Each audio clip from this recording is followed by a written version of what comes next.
reassurance. Please join me in welcoming President von der Leyen. Madam President, the floor is yours.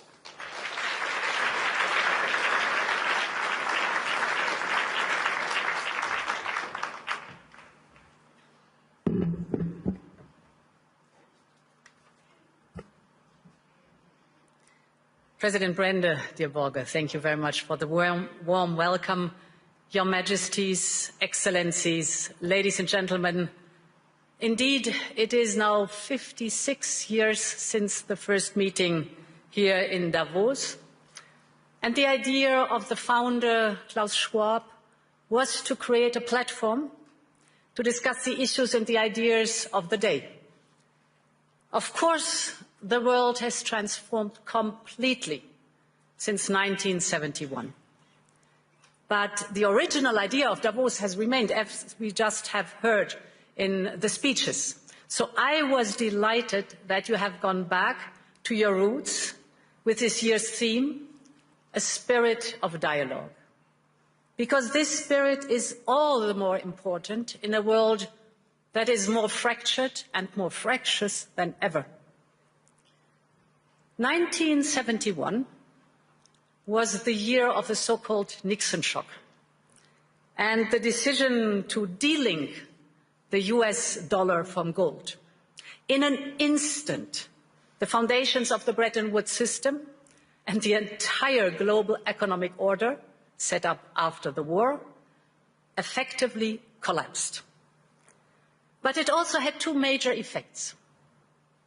It inadvertently created the conditions for what would become a truly global order, and it provided a sharp lesson for Europe and on the need to strengthen its economic and political power.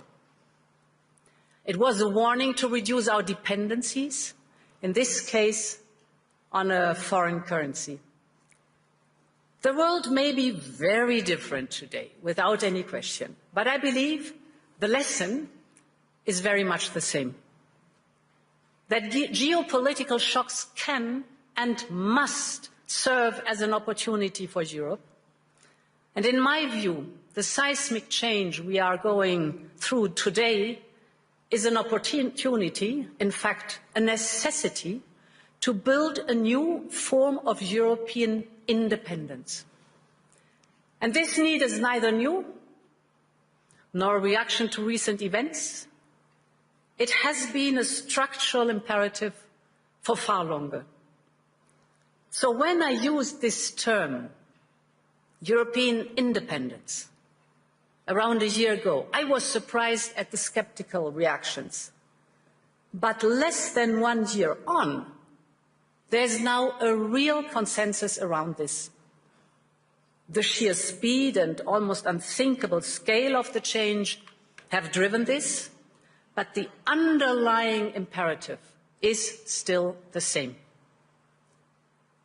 The good news is we acted immediately, whether on energy or raw materials, defense or digital, we're moving fast. But the truth is also that we will only be able to capitalize on this opportunity if we recognize that this change is permanent. Of course, nostalgia is part of our human story, but nostalgia will not bring back the old order. And playing for time and hoping for things to revert soon will not fix the structural dependencies we have. So my point is, if this change is permanent, then Europe must change permanently too. It is time to seize this opportunity and build a new independent Europe. And ladies and gentlemen, this new Europe is already emerging. On Saturday, I was in Asunción, in Paraguay, to sign the EU-Mercosur trade agreement. It was a breakthrough after 25 years of negotiations. And with it, the European Union and Latin America have created the largest free trade zone in the world, a market worth over 20% of global GDP, 31 countries with over 700 million consumers aligned with the Paris Agreement. So this agreement sends a powerful message to the world that we are choosing fair trade over tariffs, partnership over isolation, sustainability over exploitation, and that we are serious about de-risking our economies and diversifying our supply chains. And that will not stop in Latin America. Last year, we reached new agreements with Mexico, Indonesia, and Switzerland, our host country. We're working on a new free trade agreement with Australia. We are also advancing with the Philippines, Thailand, Malaysia, the United Arab Emirates, and more.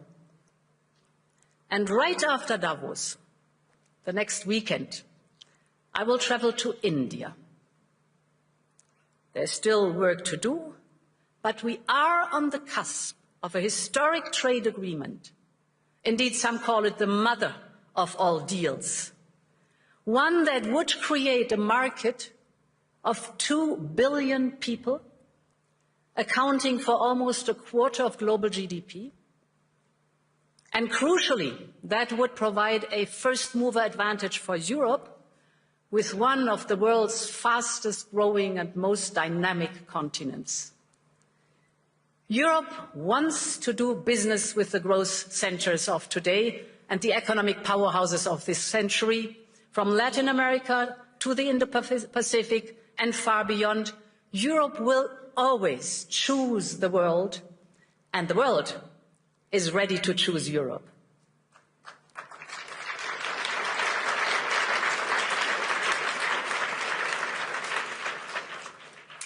And ladies and gentlemen, this reality also reflects the fact that Europe has all the assets it needs to attract investment. The savings, the skills, the innovation with our AI factories and gigafactories and the applications that are necessary, AI first. What we need now is to mobilize collectively these assets to their full potential and to focus on the essential. So focal point number one is to create a conducive and predictable regulatory environment. We live in an age where capital and data can cross Europe in a second, and business must be able to move just as freely.